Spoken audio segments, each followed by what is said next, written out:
The last signal from Kepler station. The stars looked exactly the same the night humanity died. That was the cruelest part. No dramatic dimming of the sun, no shaking of the earth, no divine sign painted across the sky. Just silence. An ordinary, infinite silence stretching from horizon to horizon while, 400 kilometers above the burning surface of Earth, Commander Yara Osei watched a planet lose its breath. Kepler Deep Space Station had been constructed 30 years ago as humanity's first permanent outpost in the asteroid belt. It was a marvel of engineering, a rotating ring of habitation modules, research labs, and docking bays arranged around a central axis where 3 fusion reactors burned day and night. It housed 612 souls at its peak population, scientists, engineers, soldiers, and their families, all living in the slow dream of humanity's expansion into the cosmos. Yara had been asleep when the alert sounded. Not a slow, gentle awakening from her bunk's soft vibrations, but the sharp, staccato scream of red alert, a sound she had only ever heard twice before in 12 years of service, and both times had been drills. This was not a drill. The warning that came too late. She had been at her command console for 40 minutes before the final transmission arrived. It came in fragments, broken by interference from the Velthary jamming field that had wrapped around the inner solar system like a closing fist. The Velthary, a name humanity had given to their attackers based on the few intercepted communications during the first contact event of 2271, had spent 16 years studying human civilization before they struck. The transmission was from Earth Unified Defense Command. It was Admiral Chen's voice, steady as stone even as the world crumbled around him. Kepler Station, this is EUDC Priority Alpha. Earth defense has failed. Orbital platforms are gone. The Velthary have initiated planetary bombardment. Estimated civilian casualties exceed 4 billion. We are implementing Protocol Lazarus. Do not attempt rescue. Repeat, do not attempt rescue. You are humanity's continuity now. Kepler, you are all that is left. Survive. Rebuild. Remember us. Chin out. The transmission cut to static. On the station's long-range optical array, Yara watched the blue-white marble of Earth slowly acquire a reddish hue as continent-spanning fires began to burn. She was 41 years old. She had a daughter named Amara who was 8, currently asleep in Habitat Ring B, clutching a stuffed giraffe she had named Professor Spotsworth. Amara had never seen Earth from orbit. Yara had promised her they would visit during next rotation leave. Now there was nowhere left to go. The Council's celebration.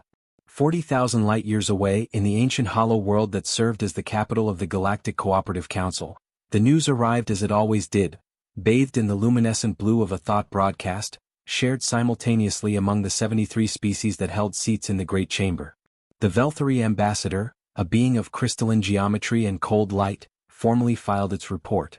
The human project is concluded, it announced, its translated voice carrying the peculiar flatness of a species that had never evolved empathy. Sol 3 designation Earth has been neutralized. Population reduction exceeds 91%. Remaining surface habitat is uninhabitable for an estimated 60 to 200 years. The species presents no further military threat. The Chamber's response was not horror. It was not outrage. It was something far more terrible. It was relief. 7 of the Council's most powerful species had quietly endorsed the Velthary action through abstention. 3 others had provided logistical support in exchange for exclusive mining rights to the post-extinction solar system. The humans, they had agreed in private sessions, had been developing too quickly. Faster-than-light theory solved in just 3 centuries. Biological augmentation. Artificial intelligence that had achieved genuine creativity. Weaponized quantum entanglement. They were a species that learned too fast, adapted too readily, spread too eagerly. They were, the Council had decided in its cold pragmatism, a risk that needed managing. What the Council did not know. What none of them knew, what even Yara Osei herself did not yet fully understand, was that Protocol Lazarus was not simply a contingency plan for survival. It was the activation key for something humanity had built in secret, quietly, over 30 years, in the cold dark between planets. The admirals of Earth had understood something that the Velthary, for all their ancient intelligence, had failed to appreciate about the human species. Humans did not build their most dangerous weapons during times of war. They built them during times of peace, quietly, patiently, with their eyes fixed on futures that hadn't happened yet. And they had been watching the Council for a very long time. In her command chair, surrounded by the soft weeping of crew members who had just lost everything, Yara Osei accepted a data chip from her chief engineer. She looked at the manifest it contained. She read it twice very carefully. Then she did something that surprised everyone on the bridge. She smiled. "All hands," she said, her voice perfectly steady. "This is Commander Osei. Earth is gone. Our home is gone. I will not pretend otherwise, and I will not ask you to stop grieving. But I am asking you to listen. We are not the last humans. We are the first of what comes next. Prepare the station. We have work to do." 311 light-years away, in the dark space between the Vega system and the Ophiuchi Reach, something that had no name yet began to move for the first time. 600 silent ships, powered by drives that had never been tested at full thrust, turned their bows toward the galactic core. The celebration in the council chamber was just beginning. The human fleet was already on its way. Ghosts of the Vega Expanse. The Cooperative Council's intelligence network was the oldest institution in the known galaxy. It had existed for 12,000 years, threading its sensors and informants and listening posts through every inhabited system from the galactic rim to the core worlds. Nothing moved through charted space without the Council knowing. Nothing was built, launched, or destroyed without an eventual report finding its way back to the hollow capital world of Ethon Prime. Or so they believed. Fleet Admiral Dax Mercer stood on the bridge of the HSV Unconquered Sun, the standing for Earth, the H for Heritage, the SV for Survival Vessel, and watched his crew work with the focused, electric intensity of people who had absolutely nothing left to lose. The Unconquered Sun was the flagship of what had been given no official name, because official names could be intercepted and decoded. The crew simply called it the Ghost Fleet. How you hide 600 warships. The Ghost Fleet had been humanity's greatest secret, and keeping it had required the most elaborate deception in human history.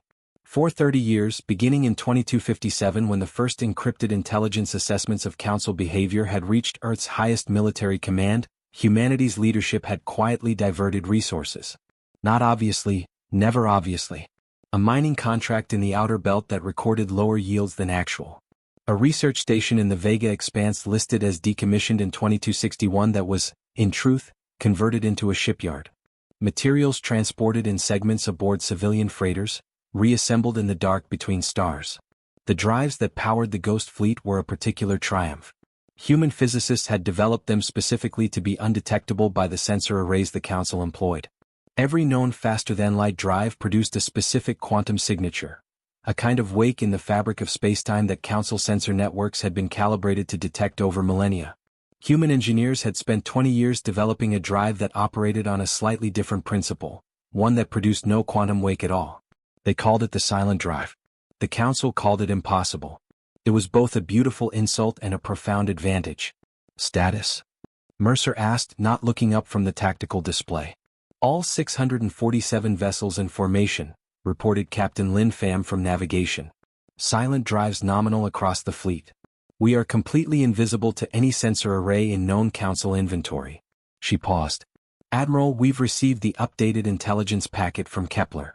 The Council has formally assigned the Sol system to the Velthari as a trophy system. They're planning some kind of victory ceremony at Ethon Prime in 4 months. 4 months? Mercer repeated. He turned from the display and walked to the viewport. The Vega Expanse was beautiful in a brutal way, vast clouds of ionized gas glowing in spectral colors, ancient stellar nurseries where new suns were being born from the ashes of dead ones. He had been born in Cape Town. He had been 14 years old when his parents had first taken him to see the ocean. He had never returned after joining the fleet. Now the ocean was gone and Cape Town was ash, and he was here in the cold beauty between stars, with 647 ships and a burning purpose that felt less like anger and more like gravity. Irresistible. Inevitable. The Ghost Fleet's mission. The Ghost Fleet's mission had been designed with 3 objectives, listed in order of priority. First, survive as a coherent fighting force and ensure the continuity of human civilization. Second, gather comprehensive intelligence on all Council members who had supported or enabled the Velthari strike on Earth.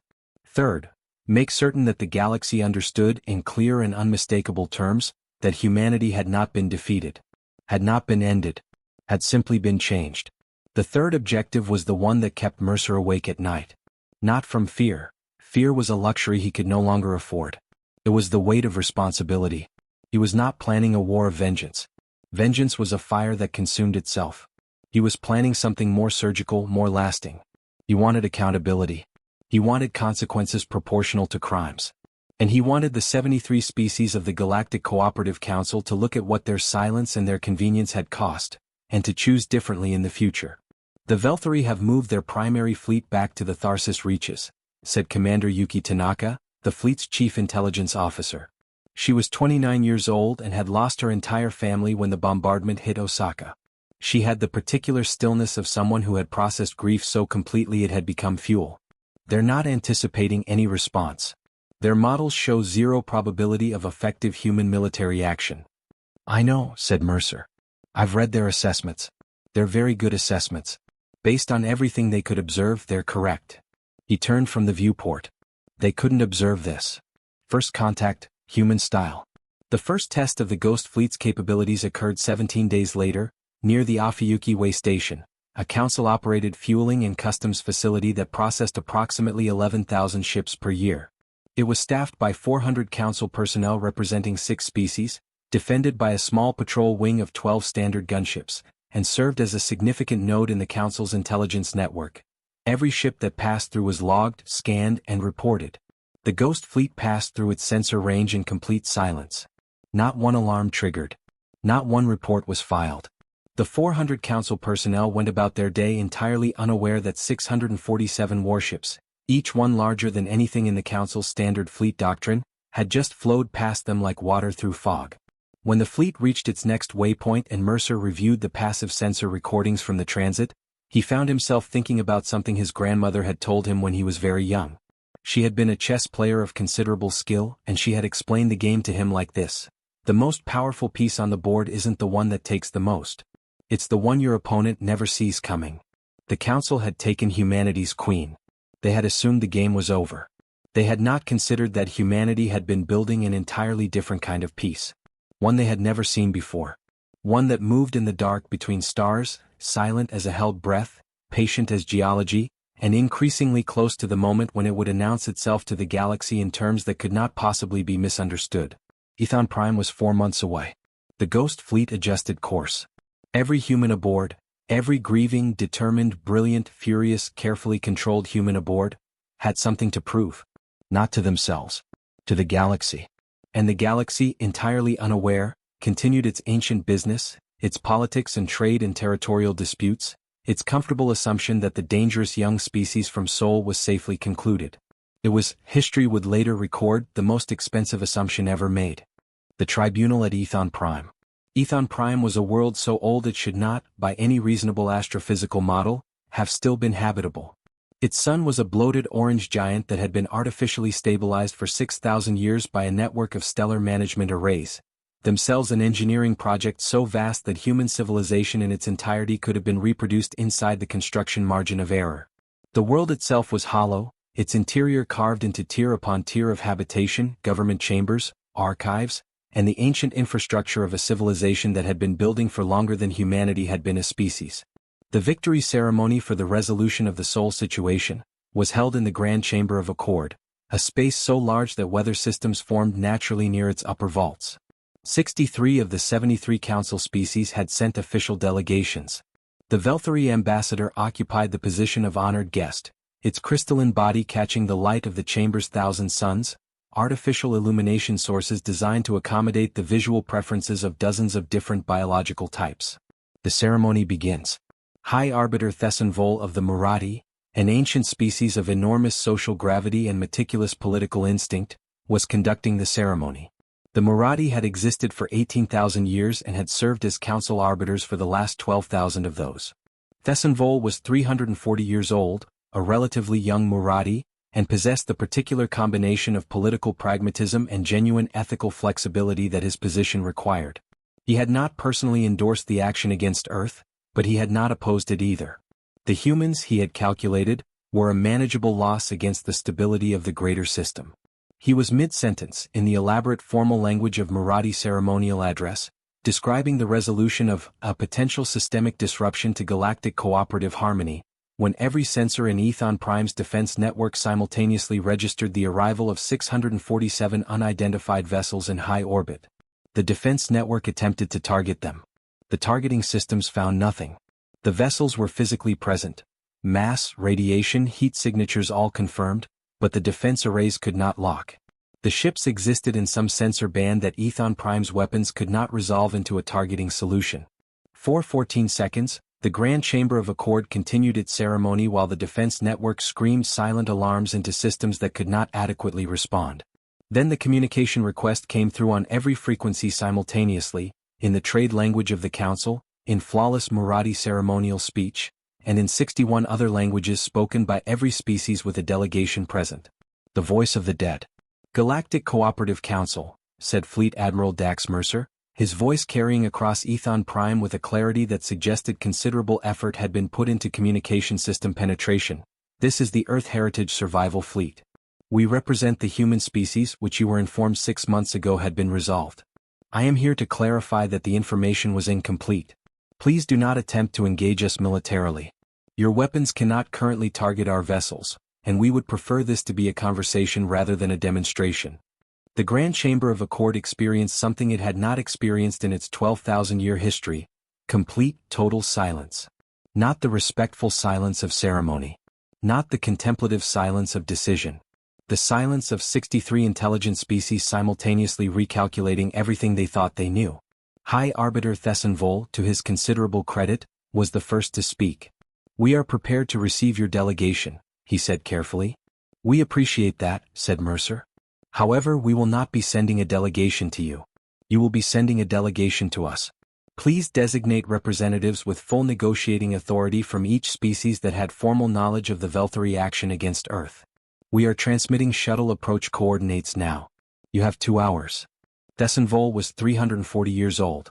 He had attended 47 planetary accession ceremonies, negotiated 6 border conflicts, and mediated 3 full-scale interspecies wars. He had never, in 340 years, been given an ultimatum by a species that was supposed to be extinct. He attended the meeting personally. The reckoning. The conference aboard the Unconquered Sun was unlike anything recorded in Council diplomatic history, and the Council had records going back further than most human civilizations had existed. 21 alien delegates, representing the species with direct knowledge of or involvement in the Earth strike, sat across a conference table from Fleet Admiral Mercer and a team of 12 human representatives. The humans were calm, quiet, precise. Several of the alien delegates later reported that this was, somehow, more frightening than aggression would have been. Mercer placed a data file in the center of the table. This document contains the complete intelligence record of Council deliberations regarding Earth from 2255 to 2287. You should know that we have been monitoring your communications for approximately 20 years.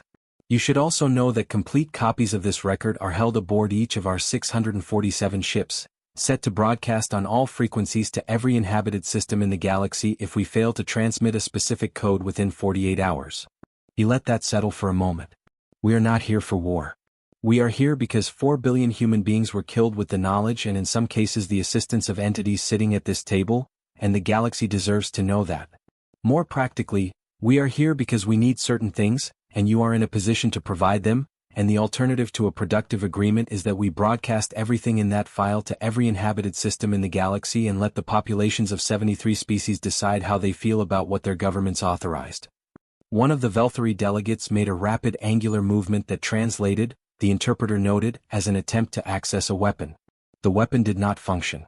All electronic systems within the conference room were operating at human discretion. "What do you want?"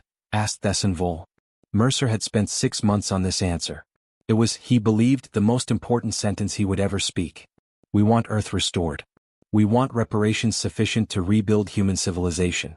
We want the Velthari tried before an independent tribunal for crimes against a sapient species. And we want a seat on the Cooperative Council, a permanent seat with full veto authority, equal to any currently held." He paused.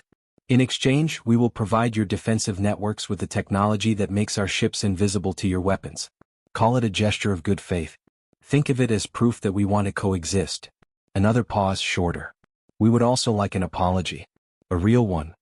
The silence that followed lasted 11 minutes by human reckoning.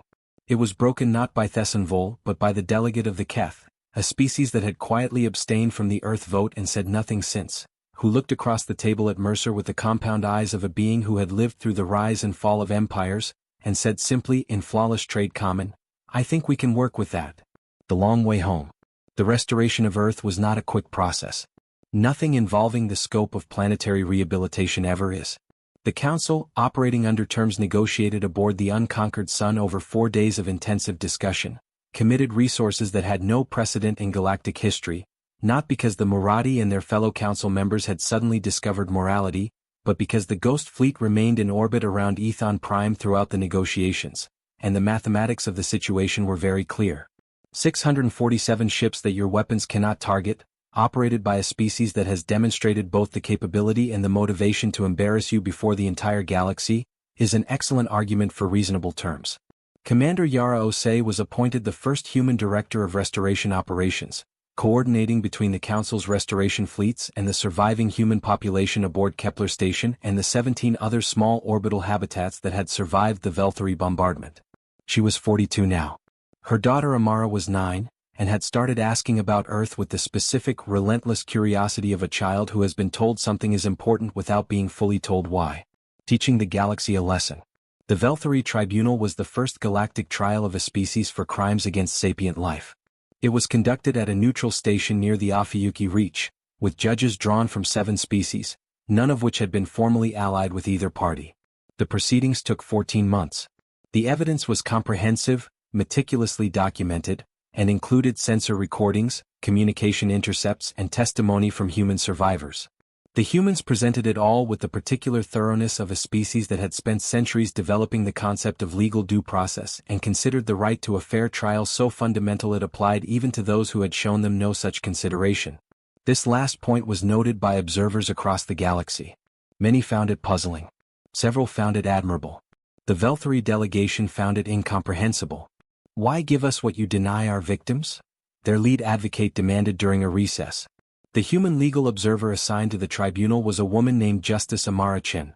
Admiral Chen's granddaughter, no relation to Commander Osei's Amara, who had been 37 years old during the bombardment and had spent the following 2 years assembling the legal case while grieving with a discipline that she had inherited directly from her grandfather's bloodline. She answered the question without hesitation. Because the standard has to mean something even when it costs us something. Especially then. That's the difference between justice and revenge, and we didn't come 40,000 light years to do this wrong. The answer was recorded, translated, broadcast, discussed at length in 1,200 inhabited systems. It became, in ways that no one had planned and few had anticipated, the moment the galaxy began to take a genuine interest in what humanity actually was. The children of Kepler. Aboard Kepler Station, the children of the survivors were growing up in a world that did not have a planet. They had been born in corridors of metal and composite and recycled air, and they knew Earth only from recordings, from stories, from the particular quality of grief that adults carry when they speak of a lost home. They were, their teachers noted, remarkable. They were comfortable in zero gravity and normal gravity with equal ease. They were natural engineers, products of an environment where everything required maintenance. They were extraordinarily good at cooperation because in 600 cubic meters of habitable space, cooperation is not a virtue, it is a survival requirement. They were also, it became clear, the first generation of a new kind of human. Not better or worse than what had come before, different. Defined by loss but not destroyed by it. Shaped by the stars in ways that no previous generation had been. Commander Osei watched her daughter Amara lead a team of 10-year-olds through a complex systems diagnostic exercise that would have challenged adult engineers 20 years prior, and felt something she had not felt since the night the alert sounded. Not happiness exactly. Something older and quieter. Pride. The restoration fleet's work became visible to the naked eye in 2291. Earth's atmosphere, scrubbed and seeded and carefully, agonizingly rebuilt over 3 years of coordinated effort, was beginning to clear. The wildfires had been extinguished. The continental fires that had burned for 18 months after the bombardment were gone. The landscape beneath was not what it had been, it was scorched, raw, geological, like a world in its early age, but it was also, unmistakably, beginning to live again. Spores introduced by orbital dispersal had taken hold in the temperate zones. Green was returning to places that had been black. Return. The first human landing on restored Earth occurred on the 14th of April, 2292. It was not a grand ceremonial landing. There were no speeches prepared, no ceremony planned. The landing party was a team of 8 environmental scientists whose job was to take soil samples and air readings and assess the rate of biological recovery. They wore environment suits because the atmosphere, while breathable, still carried particulate levels that made caution advisable. Dr. Kenji Mori, team lead, stepped onto what had been the coast of northern Australia and had no scientific data to report for 7 minutes because he was sitting on a rock, crying with his helmet visor open to let the smell of rain-wet, recovering earth reach him. His team, maintaining professional discipline, sat down near him and did the same. The report he filed that evening was the most viewed document in human history for the following decade. It read in its entirety: site assessment complete. Soil samples taken. Air quality within acceptable parameters. Earth is alive. We are coming home. The response from Kepler Station, relayed through the restored Deep Space Communication Network, came from Commander Yara Osei.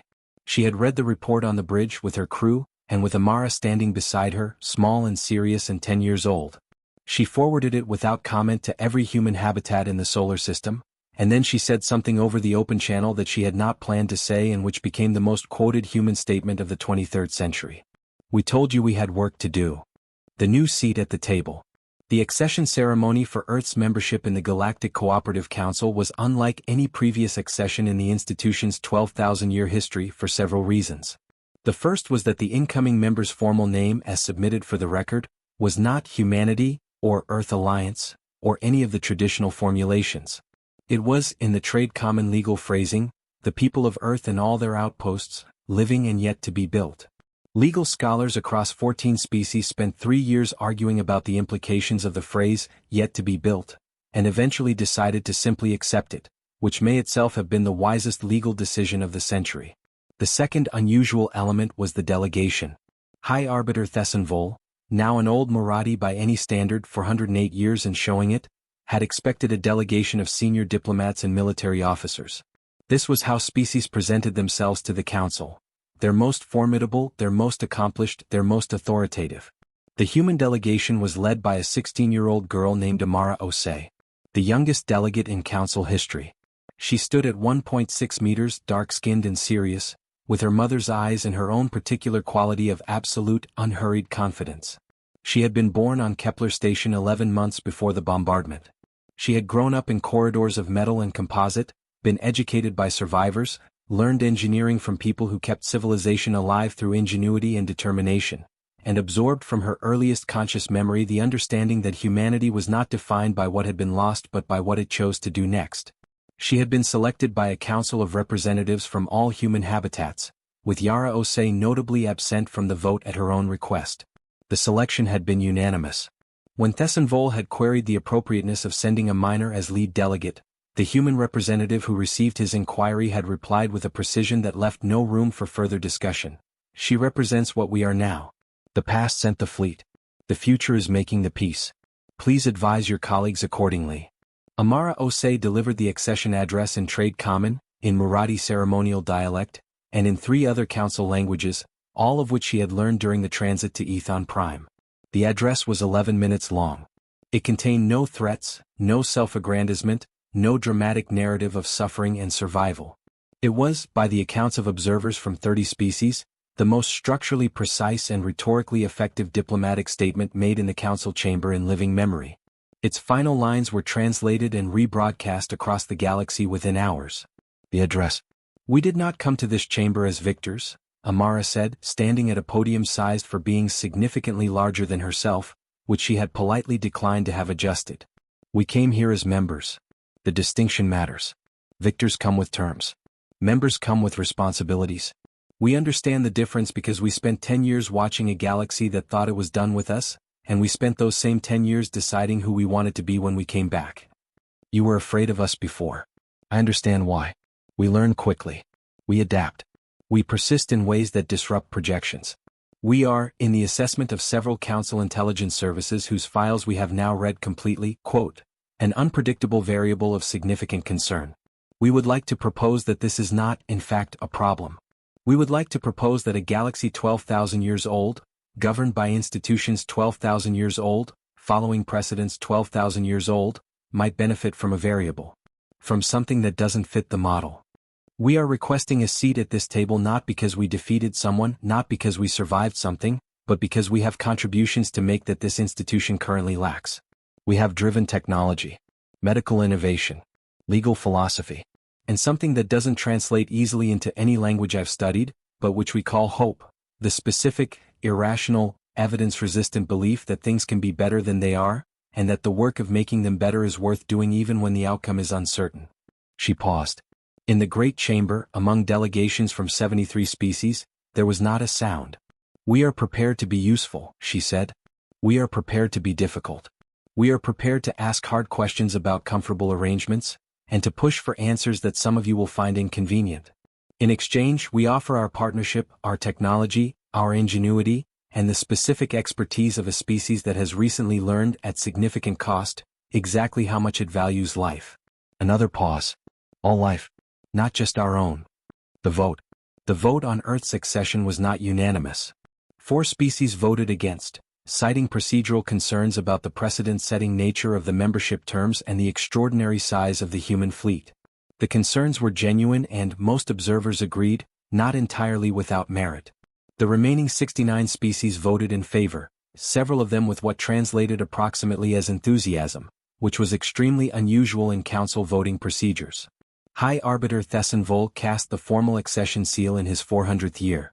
It was the act he would most be remembered for across the following centuries, not for any sophistication of strategy on his part, but simply because he had been present at the moment. His memoirs, published a decade later, devoted 40 pages to the accession ceremony and were notably honest in their central conclusion. "I did not fully understand humans on the day we welcomed them. I suspect I understand them slightly better now.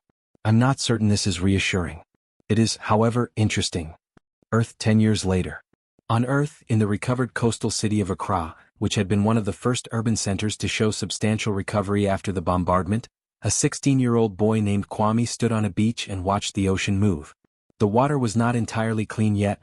Full ecological ocean recovery was projected to take another 40 years, but it was blue, genuinely blue, and it moved with the deep patience of something that has been doing this for a very long time and will be doing it long after any of the creatures standing at its edge are gone. Kwame had been born on Earth after the restoration began.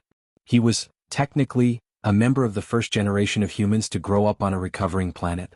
His parents had been Kepler station children. His grandmother had been an engineer on the restoration project. His great-great-grandfather had been an Earth Unified Defense Command officer who had been present in the last moments before the bombardment began. He carried, in his genetics and his stories and his understanding of what the world was, the accumulated experience of survival, loss, persistence, and return. He was also, in 6 months, planning to leave Earth for the first time to study xenobiology at a council research station in the Centauri system. He was nervous and excited and not at all unsure, which was a combination that would have been entirely familiar to every human who had ever stood at a frontier and looked out past the edge of what they knew. Above him, barely visible in the afternoon sky, the faint streak of a ship ascending to orbit. Behind him, the city, alive and building and loud with construction and children and argument. Around him, the ocean, older than everything, indifferent and beautiful. He picked up a stone from the beach and threw it into the water. He watched the ripples spread. He thought, without fully articulating the thought, that this was what it meant to be human, not the surviving, not the fighting back, not even the returning, but this. The stone. The water. The ripples that went out and did not stop.